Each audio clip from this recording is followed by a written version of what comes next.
എല്ലാ വിഷയത്തിലും പ്രതികരിക്കുന്ന ഗണേശൻ തെരഞ്ഞെടുപ്പ് സമയത്ത് നമുക്കറിയാം സുരേഷ് ഗോപി സ്വയംഭ കഞ്ഞി കുടിച്ചപ്പോൾ വടിച്ചു കുടിച്ചു എന്ന് പറഞ്ഞ് വലിയ വാർത്ത സൃഷ്ടിച്ച ഗണേഷ് കുമാറാണ് ഇത്തരത്തിൽ സഹപ്രവർത്തകർക്കെതിരെ ഉണ്ടായിട്ടുള്ള ലൈംഗിക അതിക്രമ കേസിൽ പ്രതികരിക്കാതിരിക്കുന്നത്, ഹേമ കമ്മിറ്റി റിപ്പോർട്ടിൽ പ്രതികരിക്കാതിരിക്കുന്നത്.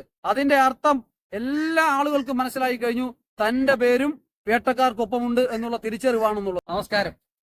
ഞാൻ ഇന്ന് പത്തനാപുരം നിയോജക മണ്ഡലത്തിലെ ഗണേഷ് കുമാർ മന്ത്രിയുടെ ഓഫീസിന് മുന്നിലാണ്. ഇതാണ് അദ്ദേഹത്തിന്റെ ഓഫീസ്. ഈ ഓഫീസിൽ കഴിഞ്ഞ 10 ദിവസക്കാലമായി അദ്ദേഹം വരുന്നില്ല. തിരുവനന്തപുരത്ത് ഓഫീസിൽ അന്വേഷിക്കുമ്പോഴും അദ്ദേഹം അവിടെയുമില്ല. കേരളത്തിൽ മുൻകൂട്ടി നിശ്ചയിച്ച പരിപാടികളൊക്കെ തന്നെയും ക്യാൻസൽ ചെയ്ത് മന്ത്രിസഭയുടെ അംഗീകാരം പോലും ഇല്ലാതെ അദ്ദേഹം ദേശത്തേക്ക് കടന്നിരിക്കുകയാണ്.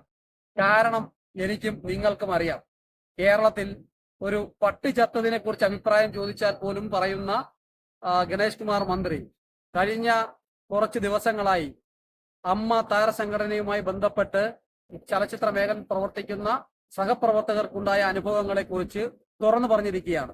അങ്ങനെ പറഞ്ഞപ്പോൾ അതിൽ ഗണേഷ് കുമാറിന്റെ പേരുണ്ട് എന്നുള്ളത് വ്യക്തമായതുകൊണ്ടാണ് സർക്കാർ ആ റിപ്പോർട്ട് പോലും പുറത്തുവിടാതിരിക്കുന്നത്. അതിൽ ഭയന്നുകൊണ്ട് ഒരു പ്രതികരണവും നടത്താതെ മറ്റ് കേരളത്തിൽ എന്ത് വിഷയം നടന്നാലും മുൻ സാംസ്കാരിക വകുപ്പിന്റെ മന്ത്രി കൂടിയായിട്ടുള്ള ഇപ്പോഴത്തെ ഗതാഗത വകുപ്പ് മന്ത്രി പ്രസ്താവനകൾ നടത്തുകയും പ്രതികരണം നടത്തുകയും ചെയ്യുമായിരുന്നു. ഒന്നുമില്ലെങ്കിൽ സോഷ്യൽ മീഡിയയിൽ ഈ കേസ് ഒതുക്കി തീർക്കുന്നതിന് വേണ്ടി വിദേശത്ത് നിന്നും കോടികൾ ചെലവഴിച്ചുകൊണ്ട് കോടികൾ പല ആളുകളുടെ കയ്യിൽ നിന്ന് വാങ്ങിച്ച് വലിയ സാമ്പത്തിക ക്രമക്കേടുകളിലൂടെ വലിയ സാമ്പത്തികം നൽകിക്കൊണ്ട് വേട്ടക്കാർക്കൊപ്പം നിന്നുകൊണ്ട് ഇരകളെ വീണ്ടും വീണ്ടും വേട്ടയാടുന്ന സമീപനമായി മുന്നോട്ട് പോകുക. അദ്ദേഹം ഭരണപക്ഷ രാഷ്ട്രീയത്തിന്റെ ഒപ്പം നിൽക്കുന്ന ആളായതുകൊണ്ടും ഈ മന്ത്രിസഭ ഗണേഷ് കുമാറിന്റെ പേര് വേട്ടക്കാർക്കൊപ്പം പുറത്തുവിടാതെ നിൽക്കുന്നത് കൊണ്ടും ഗണേഷ് കുമാർ താൽക്കാലികമായി രക്ഷപ്പെട്ടിരിക്കുകയാണ്. അതെങ്ങനെയെങ്കിലും ഈ റിപ്പോർട്ട് അട്ടിമറിക്കുന്നതിനും ഇരകളെ എങ്ങനെയെങ്കിലും സ്വാധീനിച്ച് തന്റെ പേര് മുഖ്യധാരയിലുള്ള ചില ആളുകളുടെ പേരിനൊപ്പം വരാതിരിക്കുന്നതിനുള്ള നടപടികളാണ് ചെയ്തു വന്നിരിക്കുന്നത്. ഇത്രയും ദിവസം ഇവിടെ നിന്ന് മാറി നിൽക്കുകയാണ്, കേരളത്തിൽ നിന്ന് മാറി നിൽക്കുകയാണ്. എന്ത് വിശദീകരണമാണ് ഇദ്ദേഹത്തിന് പറയാനുള്ളത്?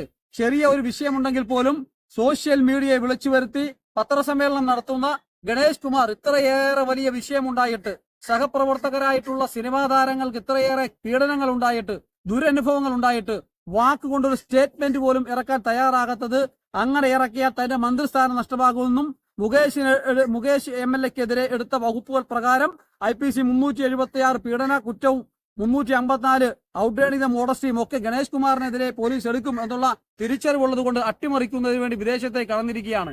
ഗണേഷ് കുമാറിന്റെ പേര് ഇതിൽ പുറത്തു വരിക തന്നെ ചെയ്യും. എത്ര നാള് ഈ നാട്ടിൽ നിന്ന് മാറി നിന്നാലും ചെയ്ത കുറ്റങ്ങൾക്ക് ശിക്ഷ അനുഭവിച്ചേ മതിയാകൂ.